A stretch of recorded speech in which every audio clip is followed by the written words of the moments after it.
Time now for sports on 104.7 The Cave. Here's Ned Reynolds. Mike, the intern Ned Reynolds back in the studio on a Wednesday morning. So the power rankings are out for the NFL, and I'm actually kind of surprised that the team that is undefeated isn't number one. It's our very own Kansas City Chiefs. In the Chiefs poll, yes. In the Chiefs poll. These NFL ratings are so bogus that it's almost laughable. They're done, of course, for the media. That's what it's all about. Gives us something to talk about during the middle of the week. Exactly. They don't mean a thing. We've talked about that before. And, yeah, there are about 11 or 12 of them, somewhere around there. And in the Chiefs poll, they are the number one team. Frankly, in my opinion, they should be number one. They're a very good football team. There's no doubt about it. This team is very quick. They're playing excellent defense. That kind of surprises me a little bit, but the fact of the matter remains that they are. I think they get tested this Sunday night by the Chargers. The Chargers they're not the Chargers of the past, let's put it that way. But I think out there in L.A., they can give the Chiefs some problems. I think Kansas City will win it, but that's over and above things. So you go to the NFL power ratings, and the Philadelphia Eagles are number one, and yet they lost to the Washington Commanders. So the Chiefs are number two, right? Wrong-o.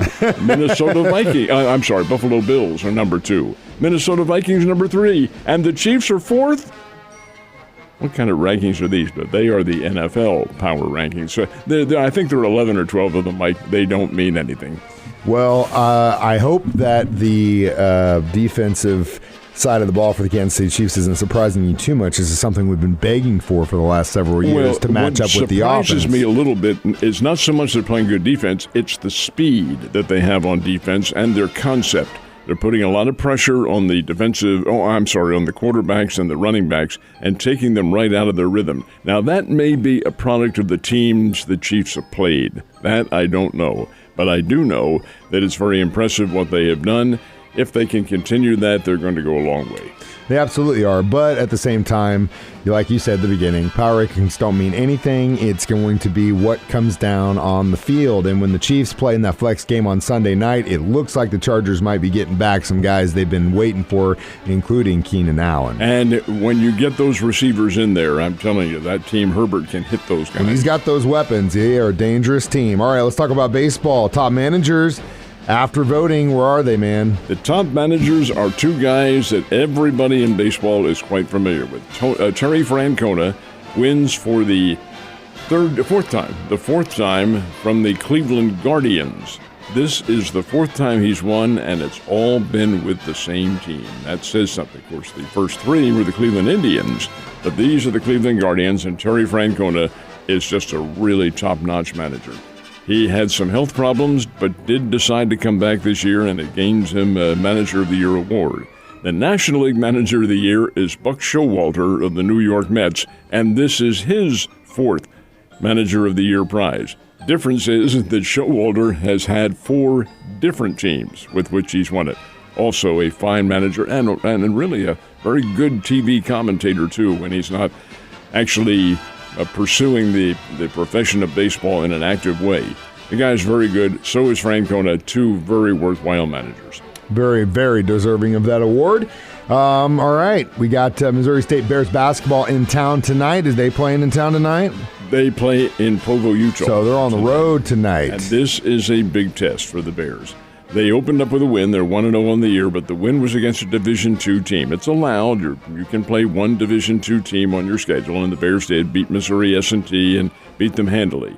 This time the opponent is Brigham Young, and the Brigham Young Cougars, this is a home-and-home trade arrangement. Brigham Young was here last year, beat the Bears by 6 or 8. I don't remember what the margin was. Pretty close game. But now the Bears go to the J. Willard Marriott Center in Provo, Utah. And, Mike, it is a 22,000-seat arena. It is, it is not beautiful. From an aesthetic standpoint, it's really kind of an indoor football stadium. It's not for that. It's for basketball, of course. Seats 22,000, but it's J. Willard Marriott. That might tell you something about the Brigham Young money coming in there. Anyway, the Bears will play out there. BYU is not as good as they've been in the past. The Bears, I think, are a pretty good offensive team. See what happens. Should be an interesting test, and I didn't know that you dabbled in architecture, to be honest with you. They are perceptions. Ned could have been an architect. Are you kidding me? We got more sports to talk about next time. I am kidding you, yes. He's sitting here actually drawing pictures of buildings as we speak. So Ned's finished up his drawings of buildings. I'm going to check those out here in a little bit. But in the meantime, Lady Bears had a test last night. Did they pass? They did, and they passed it with flying colors. This was SLU that the Lady Bears played. SLU, of course, is the acronym for St. Louis University. And the Lady Billikens came down here, did not offer much of a challenge after the first period. 20-6 was the score at the end of the first quarter. Lady Bears had the lead. And the Lady Bears, Coach Cunningham's team, able to maintain that margin throughout, win the game 71-55. Isabel Delarue, who's a sophomore with the Lady Bears, and she is from up in St. Charles, had 18 points, including a slew of them from, and I don't mean that to be facetious, from three-point range. And the Lady Bears win it big. Missouri State shot almost, not quite, but almost 50% from the field for the game, and their rating percentage from three-point range was also over 40%. That's very good. This is a good shooting team. Find out they don't get a chance, they being the Lady Bears, a chance to rest on their laurels because Oklahoma State comes in here to play tomorrow night, and that will be a significant challenge. But the Lady Bears win 71-55.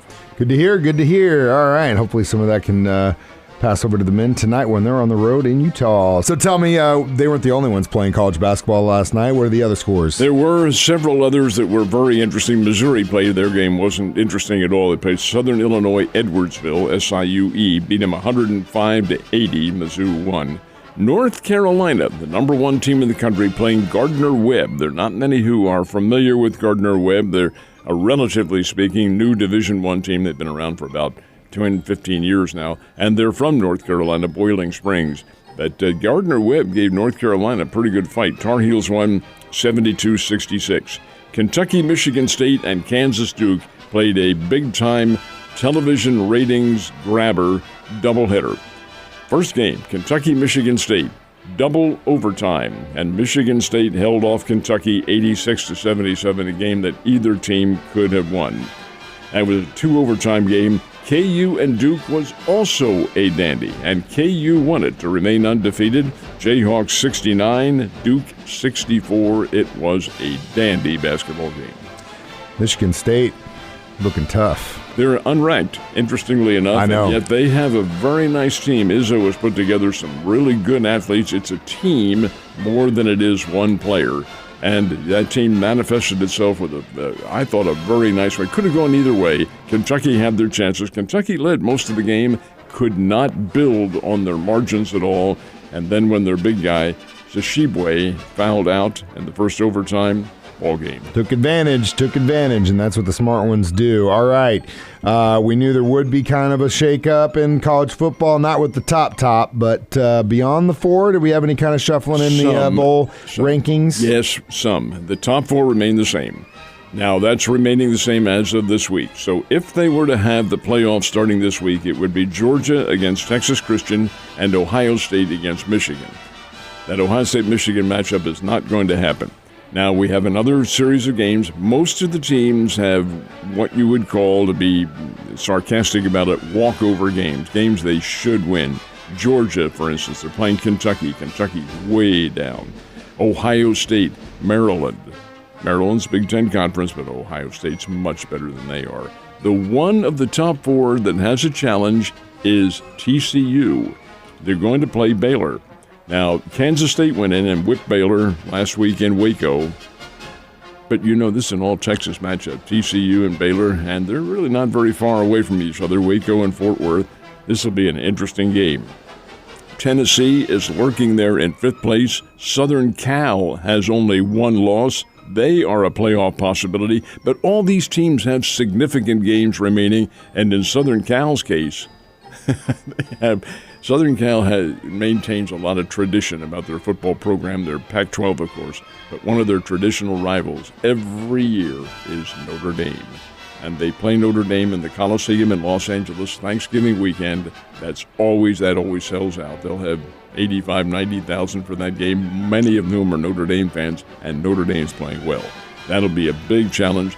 Southern Cal also has UCLA coming up this week. That's an intra-city rivalry. And then they have their Pac-12 Conference Championship. There's a long way to go. Let's put it that way. Anything can happen. Anything can happen in college football, just like anything can happen today, finding out that you were into architecture, Ned Reynolds. But thanks for the surprise. Have a good one. I'll see you tomorrow.